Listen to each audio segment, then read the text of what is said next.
So thank you for being here, and I really thank the organization for inviting an ophthalmologist to talk in your meeting. I feel very privileged to talk about one of my passions. And the title they gave me was Eliminating Retinopathy of Prematurity, and I added a little subtitle that is, Can We? So briefly, we'll talk about what is ROP and why is it still relevant, and some thoughts that I have about trying to prevent blindness. So one of the possible definitions is that is a vasoproliferative vitreoretinal disease that solely affects preterm babies. For the non-ophthalmologist in room, I'll just try and explain it to you. So as you all know, when the vessels in the retina, they grow up until plus 40 weeks. And so when we are born preterm, there's a lot of room we have to cover. And when we look to the back of the eye, what we see is a line that separates the vascular retina from the avascular retina. That line becomes a ridge that becomes infested with neovessels that has fibrotic tissue and retracts. And then you have a retinal detachment and that causes blindness. And that's what we really don't want to see happen. And if you see this video, it's what I've talked about, but animated. So the vessels grow from the optic disc, and then they form a line and a ridge that has neovessels and then retracts and retinal detachment. I haven't seen it and I don't want to see it. But that's the whole point of doing screening, because we actually have a disease that we can treat. So this was first mentioned in a report by Terry in 1942. After its known association with oxygen, it pretty much disappeared, but with neonatal care, it started in the 70s. You have lighter and younger babies surviving, and you have ROP again. And this was what was happening only in the high-income countries. But as technology got widespread, now you have this problem worldwide with different characteristics. And you have now a lot of babies being born because you have the technology to make them alive, but you don't have necessarily the best care for them. So you have a lot of ROP, and that is happening in places like South America, Africa, and Asia. And this research that was published in February this year is shown that for the last 4 decades, the prevalence is actually the same. So we're not really improving this disease, although it has different characteristics as we've talked about. In lower and middle income countries, you have the highest prevalence, but then you have the highest severe ROP in the high income countries where you have the smallest babies. So how can we make it better? The short answer is prevent preterm labor. So all OBGYN, it's their fault. Unfortunately, we cannot blame them here, so we have to try and get better from the other way. So if not, then what? I think then you have to make it as womb-like as possible. And because that is not possible, then you have to diagnose it and you have to treat it. So in order for you to make it womb-like, you have to know what risk factors there is, and you can divide them into groups. Ones that basically you have more insults than the baby should have, and then you don't have enough of other stuff that the baby should have and was given by the mother. And the other group is the prenatal factors that basically are how immature the baby is. And those are the most important factors, that is gestational age and birth weight. So as you all remember, you probably know embryology more than I do, but the vessels start growing in the optic disc around 16 weeks, and they only reach the nasal part of the retina at 36 weeks. So if you're born to 23, 24, even 30, there's a lot of retina you have to grow outside, and though there's a lot of room to make mistakes. The other risk factor that we all know is oxygen. And a lot of studies have been made to try and see which is the best oxygen possible. And the short answer, we don't know. We do know that too much oxygen causes retinopathy of prematurity unless the mortality goes up. I won't talk about this because you know this much better than I do, but I will talk when the ophthalmology actually likes oxygen. And there's a subgroup of patients when you have stage 3 and you haven't got plus disease, so they are on the verge of being treated. And in those subgroup of people, if you give them supplemental oxygen, what this study found was that they actually prevents them from getting treatment requiring ROP. So these are the babies that we actually like oxygen. And this study confirmed also these findings. But gestational age and birth weight, as well as oxygen don't explain everything. So there are a lot of possible risk factors. Don't worry, I won't go into everything that it's written here. Two things. One, association is not the same as causation. So sometimes they're associated, but they don't immediately cause it. But the whole message is the sicker the mother and the sicker the baby, then the higher likelihood of developing ROP. There are things that we cannot change, like race or genetic factors, but there are things that we can actually try and improve. One of those things are anemia and transfusion that Marisa will talk about it, so I won't talk about it. I'll just mention briefly some points that I think are important. One of those are postnatal weight gain. So when we are in our mother womb and the vessels need to grow, they need VEGF. And for the VEGF to work, it needs IGF. And IGF is produced in the liver and usually given through the placenta during the third trimester. So if you're born earlier and you go from an hypoxic place to a hyperoxic place, even if you don't give any oxygen, then the vessels stop growing. And that works for a while.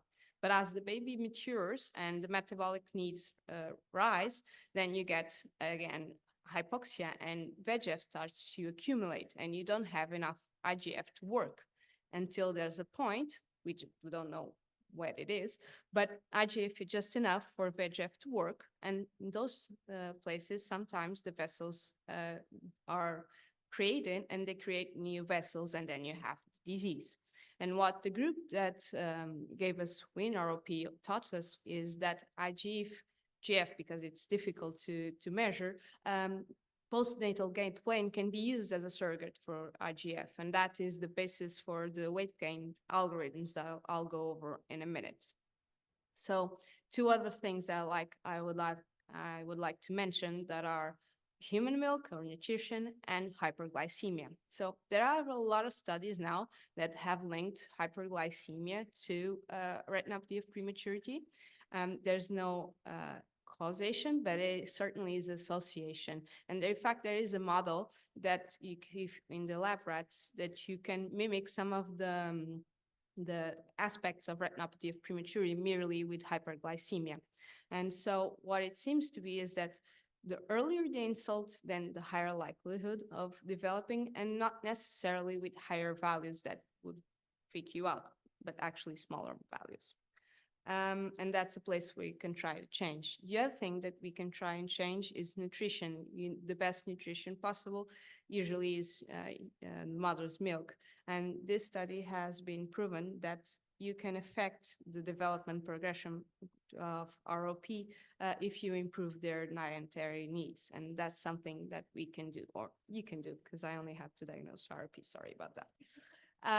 So because we don't know enough, there are a few patients that still develop ROP. So that's our job. We have to diagnose it. So this is the only poll I have. What screening strategy do you use in your neonatal unit for ROP? Please vote. None? Oh, thank you.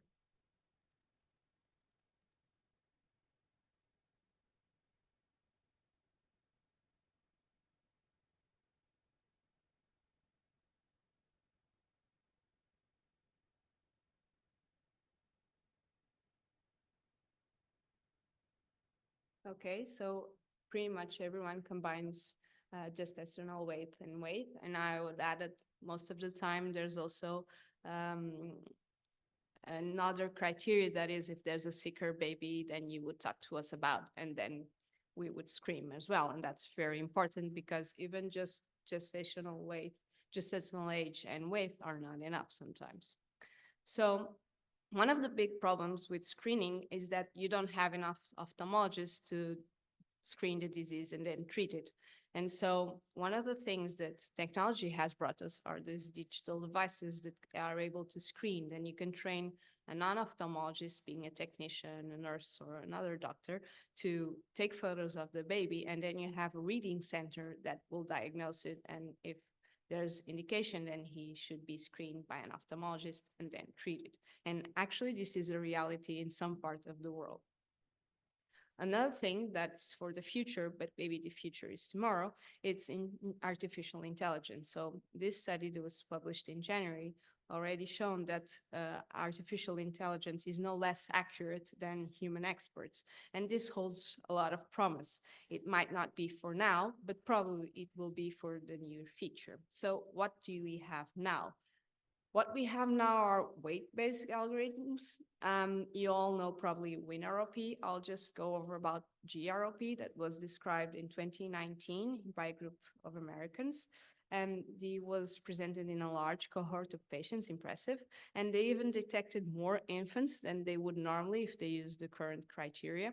And this would be achieved with fewer examinations and less suffering. I was talking in the when we are at lunchtime in the lunch break that nobody likes to see our things that opens the eyes. So we all empathize that nobody likes us seeing their eyes. So it would have less, though you do much worse things than we do, by the way. Just saying, just saying. But we would have less costs and then we would save more babies. Like all algorithms, you have to test them in other cohorts. And this was impressive that because it had 100% sensibility in a lot of countries like Iran and UK and Thailand and Switzerland and Japan.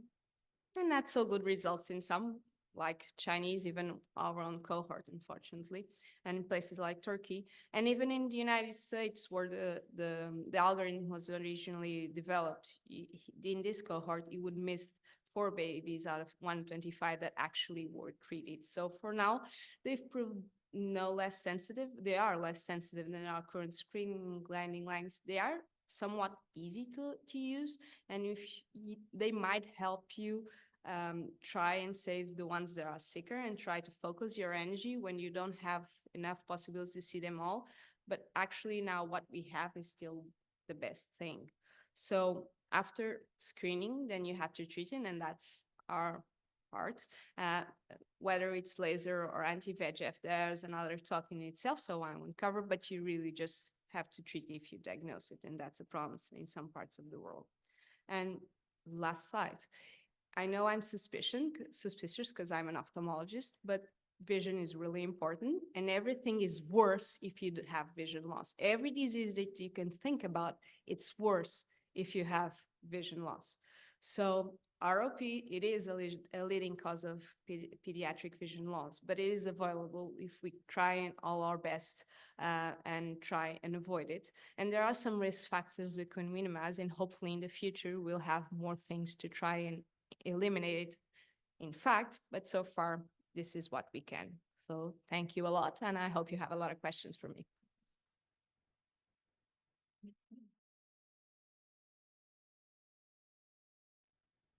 Good afternoon.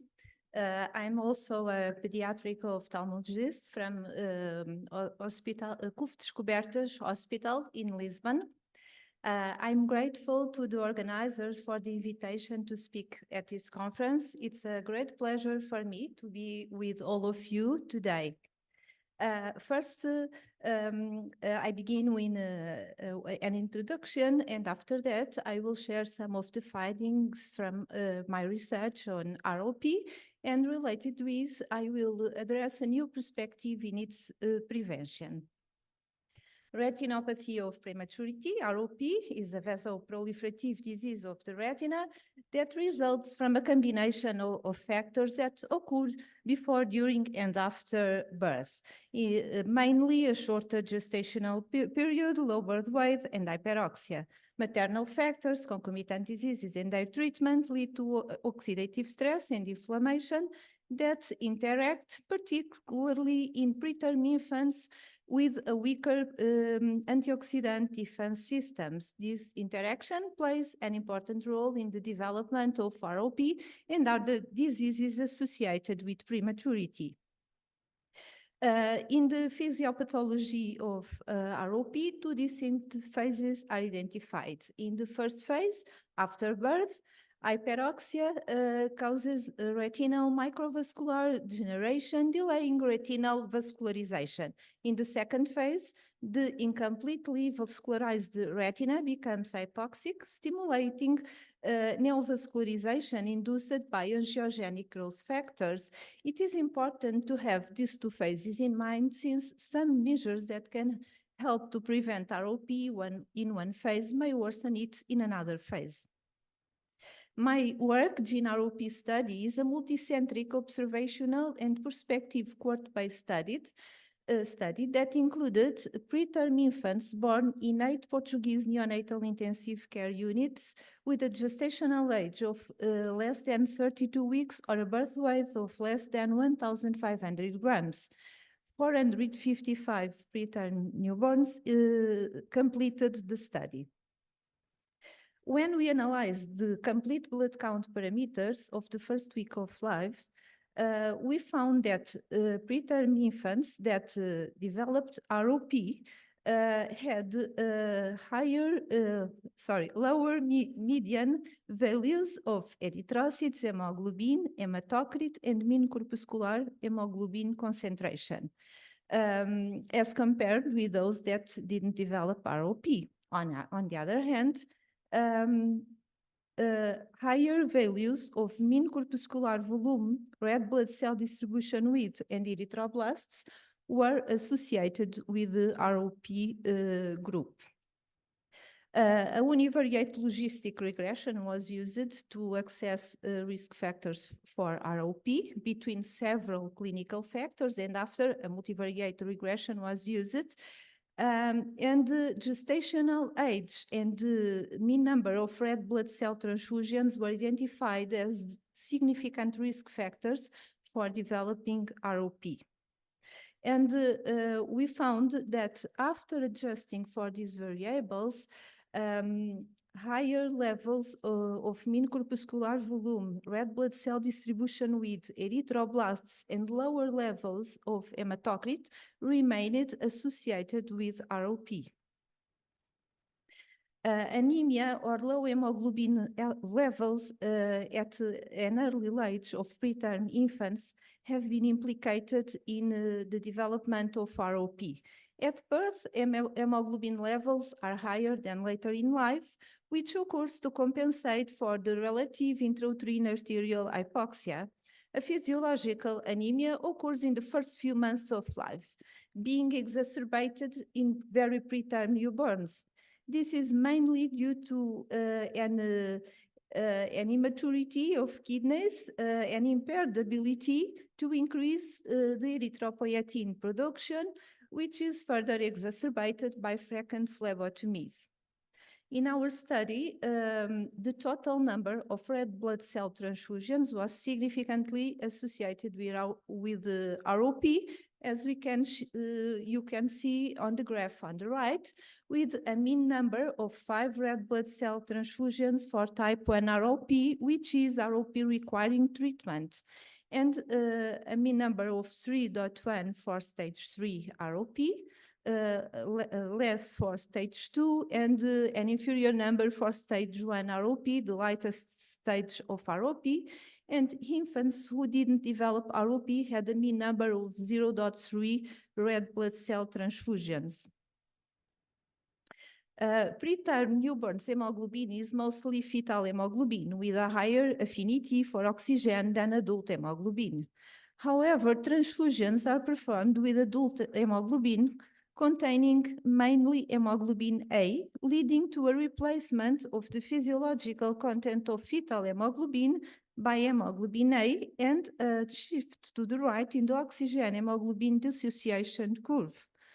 When preterm infants are transfused with adult blood early in life, the fetal hemoglobin A ratio reduces, increasing oxygen supply to the retina, leading to oxidative stress, ischemia reperfusion injury, and contributing to ROP. In addition, fetal hemoglobin has unique properties, which are crucial for the adaptation to the postnatal oxygen-rich environment to prevent intermittent hypoxemia and also to protect from oxidative stress. Afterwards, we aimed to analyze the influence of genetic polymorphisms in genes involved in cell differentiation and proliferation and erythropoiesis, and also in preterm birth, in the development of RLP, distant phenotype, and in the modulation of erythrocyte parameters associated with RLP. For this purpose, we studied genetic polymorphisms involved in major epigenetic regulatory mechanisms. The studied polymorphisms were DNA methyltransferase 3 beta, methylene tetrahydrofolate reductase, and lysine-specific histone demethylase 1 or lysine oxidase. The figure is a summary of the main findings of our study. We found that only the infants who develop ROP, in these infants, the genotype AA of the lysine oxidase alone or in association with the other two polymorphisms were significantly associated with some of the blood count parameters of the first week of life that were associated with ROP. Lysine oxidase, among other functions, plays a crucial role in erythropoiesis, driving the differentiation of red blood cells and inhibiting the synthesis of fetal hemoglobin.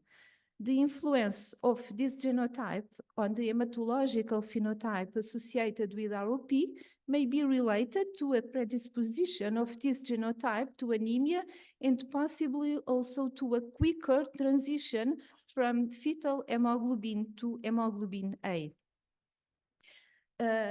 After we analyzed the fetal hemoglobin, the percentage of fetal hemoglobin in a subgroup of infants.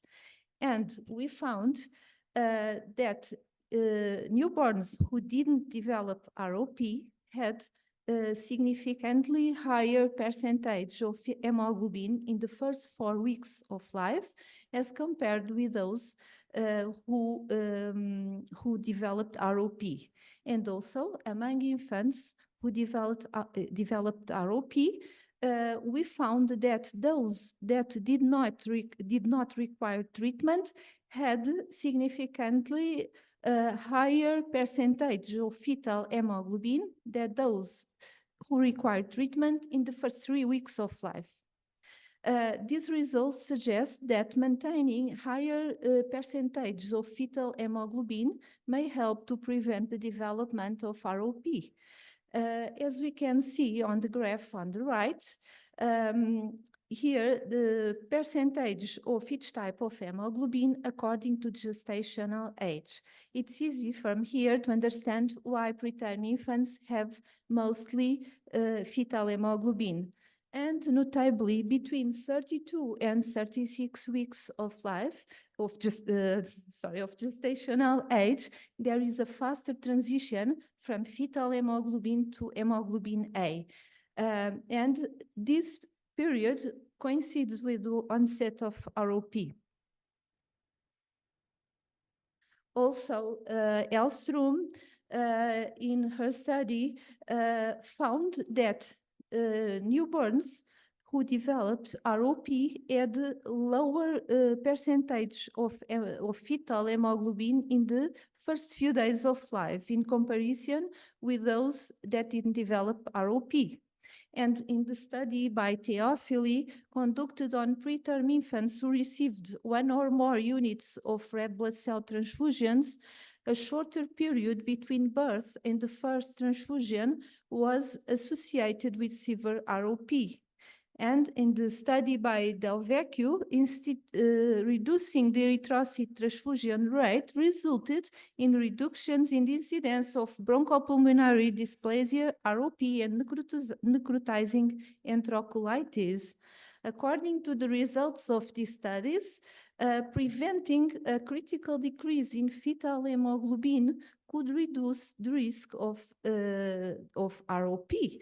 To achieve these measures, to reduce the need of red blood cell transfusions or the use of adult blood transfusions should be considered. And now the first question. What measures could be what measures could be taken to potentially reduce the risk of ROP? Oh, but I think it's a test, yes. Yes. Okay.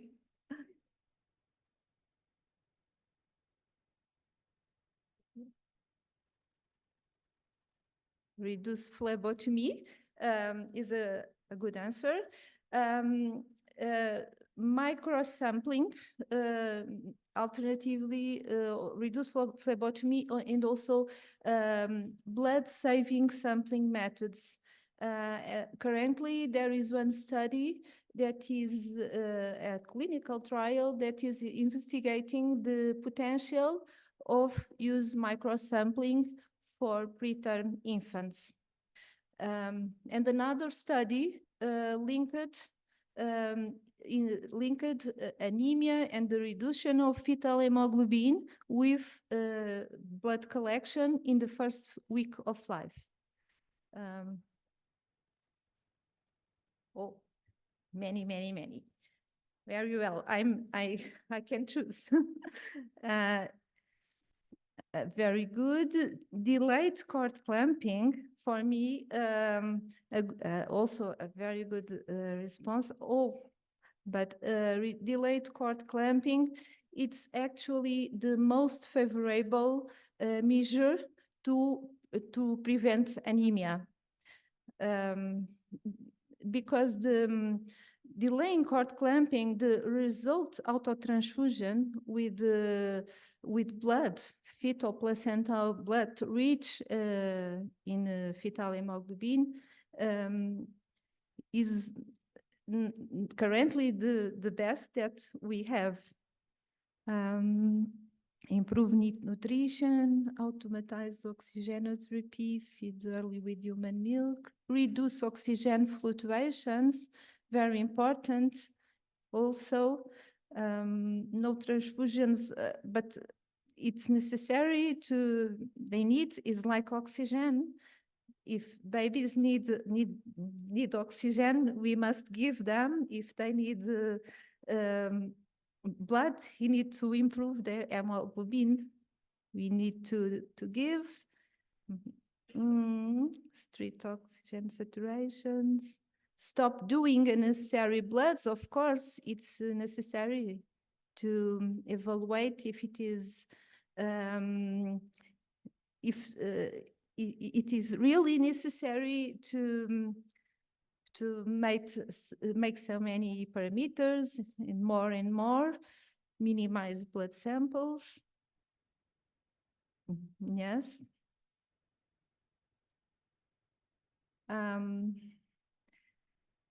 There is another one, but is not currently in use. Save cord blood for transfusions. Yes, that's what I waiting for. Save cord blood for transfusions.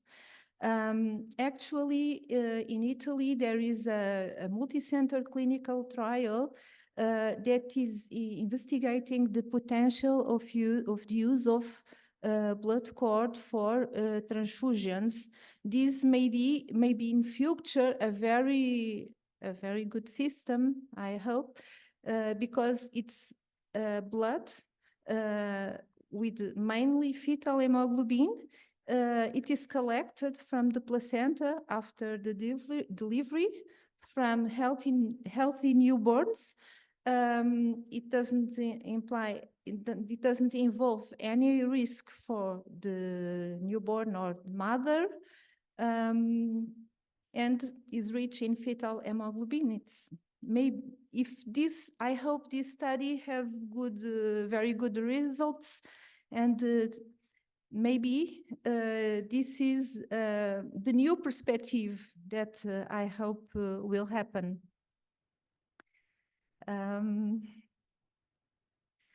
And many, of course, the nutrition, Saturation, I don't understand very well. What?